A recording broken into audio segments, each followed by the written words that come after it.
ceutíes y para hablar de las jornadas de historia. Efectivamente.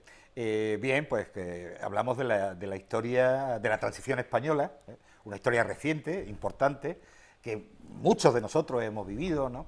Y que, bueno, pues echamos a andar ayer. Ayer fue también una jornada de enmarque de la transición. Hoy entraremos más en harina sobre Ceuta, el norte de África y nuestro entorno más cercano. Pero ayer, tanto Miguel Gómez Oliver, que nos acompaña hoy, Miguel, buenas tardes. Hola, buenas una tardes. visión fundamentalmente de la explicación o de las explicaciones que la transición ha tenido por las escuelas historiográficas. Y tuvimos también la suerte de contar con Miguel Hernando de Larramendi, que se ha marchado esta mañana, que como sabéis es uno de nuestros principales especialistas en relaciones hispano-marroquíes, que situó un tema que fue crucial en la transición en Ceuta y en España, pero especialmente en Ceuta, como fue el tema de las relaciones hispano-marroquíes, muy especialmente en un momento en que acababa de pasar la Marcha Verde, se acaba de reactivar nuevamente la reivindicación sobre Ceuta y Melilla, y era fundamental enmarcar ese mundo de relaciones con el mundo magrebí, para poder entender lo que pasó en Ceuta y en Melilla en ese periodo, ¿no? Y bueno, pues hoy continuamos, pues traemos a José María Campos. Buenas tardes, don José María. Buenas tardes. Que nos va a hablar de Suárez, de la visita de Suárez a Ceuta en diciembre de 1980 y de ese entorno, de la UCD de aquella época, que él lo conoció bien. Creo que era gestión de la ejecutiva. Le tocó recibirle, o sea que... Le tocó vivirla en directo. Mira, así estuvo. No, y además, en aquel momento líder empresarial, pues luego fue presidente No, de la Junta del estaba allí para Fue recibir. una autoridad No le quedaba otra. en aquella época. Y cerramos hoy con Adolfo Hernández, que nos va a hablar del arranque del debate sobre la autonomía en la ciudad, ¿no? Bueno, no está mal. ¿Cómo estuvo ayer el señor Oliver? Muy bien. Oliver? Como... Vamos a castigarlo, vamos a castigarlo. Es mi maestro, esto hay que decirlo. Eso forma parte de... No, es que eso lo ha dicho más de una vez cuando usted no estaba presente, entonces por eso le reto ahora. Vale. No A mí me pareció magnífica la intervención. Bueno. A ver. Me pareció magnífica la intervención y bueno, digo, pero aparte yo reconozco que tengo una pasión por Miguel Gómez Oliver, sin duda. Pero no, la jornada estuvo muy bien, Miguel estuvo muy bien, Miguel Hernando de Larramendi estuvo también muy bien, y las jornadas estuvieron bien después. La verdad es que estábamos muy satisfechos de esta primera jornada. Bueno, la conferencia de la tarde de ayer la tenemos grabada, la vamos a poner, además la habéis emitido ya por internet, estáis de un moderno que os salís, bueno, una cosa espectacular, pero me gustaría ubicarnos para aquellos que no tuvieron la posibilidad. ¿Qué fue? ¿Qué pasó? ¿Qué habló? ¿Qué contó? Bueno, básicamente yo lo que hice fue un poco dar cuenta de las diversas interpretaciones que las distintas escuelas historiográficas, y no solamente historiográficas, sino también politólogos, sociólogos, especialistas en derecho constitucional, etcétera, han dado sobre la transición, que básicamente podríamos decir que han sido cuatro. Una que tiene unos fundamentos más, digamos, propios de la sociología funcionalista, que vienen diciendo, bueno, pues todo lo que supuso el crecimiento de los años 60, primeros 70, el famoso milagro español, el desarrollismo, como queramos llamarlo, puso las bases estructurales al crear una amplia capa de clases medias que hicieron poco menos que inevitable la democracia una vez desaparecida la figura del dictador. Una segunda explicación, que es una explicación que atiende más a aspectos, digamos, estrictamente políticos, es decir, el cambio desde el sistema de la dictadura a la democracia, con las variantes entre ruptura pactada, reforma pactada, tal. Yo creo que en definitiva fue algo que se hizo desde luego desde la hegemonía de los sectores reformistas que venían del régimen, encabezados por Suárez, naturalmente,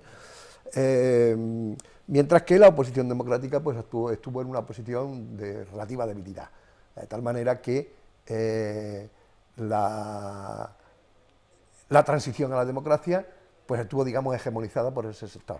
Sin embargo, esta escuela y yo creemos que, a pesar de la argucia de la legalidad a la legalidad, de la legalidad franquista a la legalidad democrática, pues, hombre, a la vista de los resultados, donde la democracia fue un hecho innegable, pues la continuidad legal entre dictadura y democracia no existió, sino que desde el punto de vista jurídico-político, al menos, hay una ruptura clarísima entre el franquismo, el sistema franquista, y una constitución que consagra derechos, libertades, crea un Estado social de derecho, garantista, con una nueva articulación territorial, por imperfecta que sea, pero que naturalmente no tiene nada que ver una con otra. Hay una tercera explicación que pone más el acento, quizás más de raíz o de raigambre materialista o marxista, que pone más el acento en lo que podríamos llamar la transición vista desde abajo, es decir, cuál ha sido el papel de los movimientos sociales, que indudablemente fue muy importante, tanto el del movimiento obrero como el del movimiento ciudadano, el movimiento estudiantil o incluso el movimiento feminista.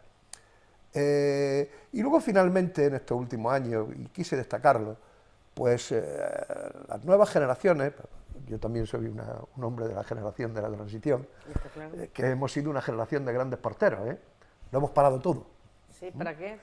Pues bueno, pues siempre existe una tentación adanista por parte de las distintas generaciones, y esta última pues es también una generación adanista, que es la que habla del régimen del 78.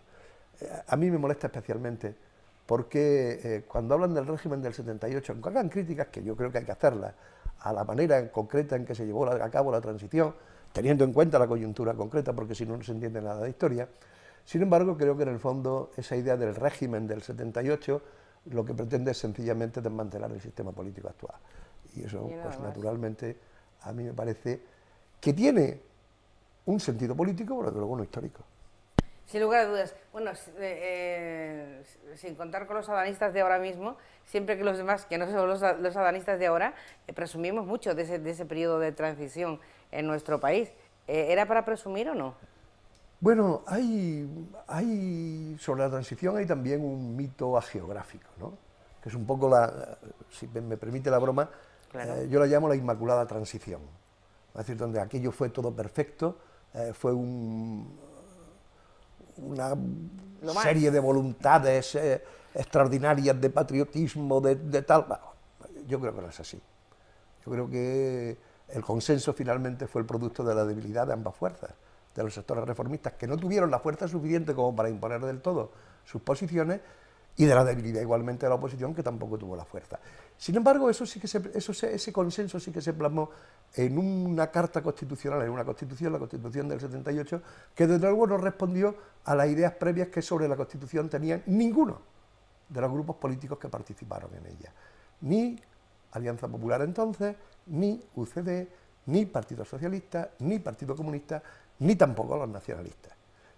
Sino que ahí sí que fue producto de una tensión, de una dinámica de fuerzas distintas, donde pues es evidente que hubo una serie de cuestiones que digamos, que fueron los límites de la transición. Pues empezando por el tema de la monarquía, nos guste más o nos guste menos, pero claro, de la monarquía no se pudo hablar. De la renuncia no tanto a la república como, yo diría, a los valores republicanos, que en definitiva no son otra cosa que la cultura democrática, no la memoria histórica, la cultura democrática, porque ¿cuál es la experiencia democrática inmediatamente anterior a la del 78? Pues para bien o para mal la de la Segunda República. Un límite tremendo, pues yo creo que también fue el que, por mor de algo necesario, que era la amnistía, esa autoamnistía hizo que prácticamente los aparatos del Estado franquista resultaran absolutamente intocados, con algunos elementos casi sarcásticos, si no fueran tan crueles, como que algunos de los principales dirigentes de la Brigada Político-Social acabaron siendo mandos de la lucha antiterrorista. Ese tipo de limitaciones yo creo que sencillamente hay que reconocerlas, no pasa nada. No pasa nada, pero no podemos decir aquello fue perfecto, aquello fue inmaculado, aquello fue extraordinario. Evidentemente, y también otro mito, el de la transición pacífica. Es verdad que fue pacífica, mas no un tropo. Es decir, la violencia política se cobró casi 600 muertos y miles de heridos, ¿no? Por parte del terrorismo de ETA, por parte del terrorismo del Grapo, por parte del terrorismo del pistolerismo fascista, por parte de órdenes mal dadas a las fuerzas de seguridad y de orden público, que disparaban al aire y le daban a la gente. Pero era una casualidad. Pero no era una casualidad. Era el aire. Yo creo que tenemos que ser suficientemente autocríticos con nosotros mismos, sencillamente para, por un lado, celebrar lo mucho que de positivo tuvo ese proceso, que fue llegar a la democracia, ¿no? Pero también teniendo en cuenta que hubo límites, que hubo defectos, que hubo insuficiencias y que parte de aquellas insuficiencias, mal gestionadas posteriormente por los distintos gobiernos, no voy a poner color político, pues han dado lugar a algunas cuestiones de las que estamos viviendo ahora que no son precisamente como para tirar cohetes y como para sentirnos muy satisfechos. Me encantaría seguir, pero tengo que decir al señor Campos, don José María, ¿qué tiene que ver, qué tuvo que ver Adolfo Suárez en todo esto? Mucho. No, hombre, yo creo que ¿Qué es el tema que va a tratar hoy? Ese planteamiento previo me parece estupendo porque nos deja ante los hechos, ¿no? Que es a lo que yo me voy a referir esta tarde, ¿no? Claro, me voy a delatar mucho la edad porque, claro, voy a basarme en experiencias propias durante todo el tiempo, ¿no?